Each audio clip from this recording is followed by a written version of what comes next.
नमस्कार, सिक्किम क्रनिकलमा तपाईहरुलाई स्वागत छ। अहिले सिक्किमको माहौल एउटा इस्युले गर्दा तातिएको छ। यो सबैलाई थाहा भइसकेको छ भने राजनीतिक दलहरूले आफ्नो तर्फबाट आफ्नो प्रक्रिया आफ्नो एक्टिभिटिजलाई अघि बढाइरहेका छन् र हिजो मात्र विपक्षी दल एसडिएफ पार्टीले 4 र 5 फेब्रुअरी सिक्किम बन्दको घोषणा अनाउन्स गरेको छ भने वर्तमान सरकार एसकेएम पार्टीको पनि आज नै उहाँहरूको फाउन्डेसन डे भएकोले गर्दाखेरि कहीँ न कहीँ यहाँको जुन चाहिँ सुरक्षा छ यसमा केही प्रब्लम आउन सक्छ भन्ने सबैले आशंका गरिरहेका छन् भने अहिले हामीसँग हुनुहुन्छ एसडिएम गान्तोक परी विष्णोई र यो सुरक्षाको सिचुएसनलाई एडमिनिस्ट्रेसनले कस्तो प्रकारले ह्यान्डल गर्ने कोसिस गरिरहेको छ हामी उहाँसँग कुराकानी गर्नेछौँ। मैम, आपको बहुत बहुत स्वागत सिक्किम क्रॉनिकल में। जो सिचुएशन अनाउंसमेंट हुआ है both political parties they are trying their best to perform their duties.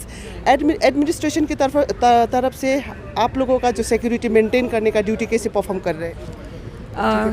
Yes, we are also maintaining our duty and हाँ, हम लोग भी अपना ड्यूटी मेंटेन कर रहे हैं। All the magistrates, all the police officers, they are on the field and we are taking a toll of the situation in the entire city. So patrolling is going on and the situation is very, very peaceful everywhere.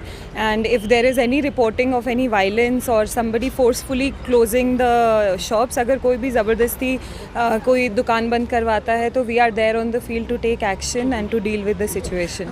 Call morning 6 to evening 6 का call किया हुआ है, अभी तक कोई ऐसा report नहीं आया है कहीं फोर्सफुली क्लोज करने का या कुछ ऐसा नहीं आया हुआ है? No such report has come so far. और अगर ऐसा कुछ आता है तो we are there to see lawfully to the entire situation. अभी एमजी मार्ग में हमने भी देखा कि जो साइड जो सैटरडे ऑलरेडी क्लोज होता है वो क्लोज है, दूसरे साइड में पूरा ओपन हुआ है और इन एडजस्टिंग एरिया से कहीं क्लोजनेस का कोई आप लोगों के पास तो इन्फॉर्मेशन नहीं आया हुआ है? No information so far. Ma'am, क्या कहना चाहेंगे क्योंकि ये सिचुएशन अभी तो नॉर्मल है लेकिन जो इश्यू है वो बहुत बर्निंग इश्यू है, इसके लिए लोकल लोग में एक इमोशनल सेंटिमेंट में हर्ट तो ज़रूर हुआ है, तो क्या मैसेज देना चाहेंगे सिक्योरिटी के हिसाब से कि कैसे लोग अपने इमोशन को कैसे वो लोग आगे बढ़ा सके सिक्योरिटी मेंटेन करते हुए? The situation is वैसे peaceful. It is an emotional issue, but Sikkim stands for peace, law and order. तो सिक्किम में ऐसा कभी पहले situation आया नहीं है, and I think the Sikkimese people know that there are platforms to raise this issue in a better manner. So I think we believe in the people of Sikkim. Everybody is well educated, so they will take it up lawfully and peacefully. There is no point of forcefully doing anything. So I think that will be maintained. कुछ message देना चाहेंगे?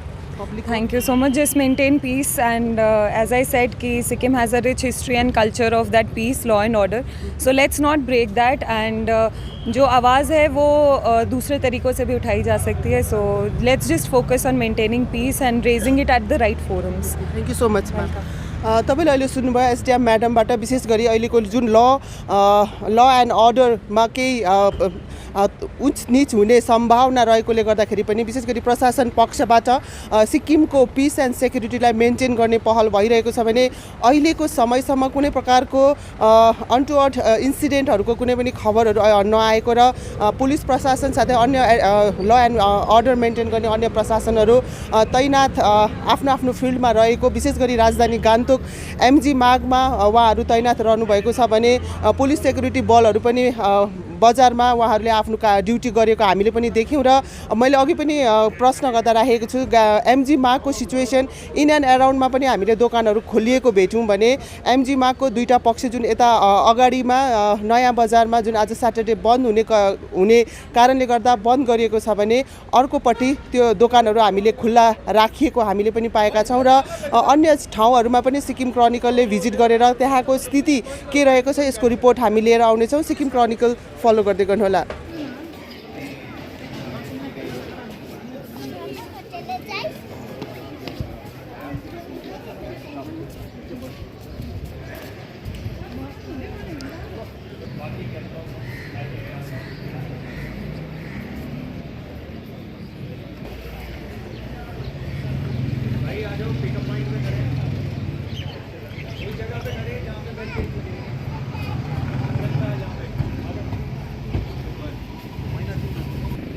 हुन्छ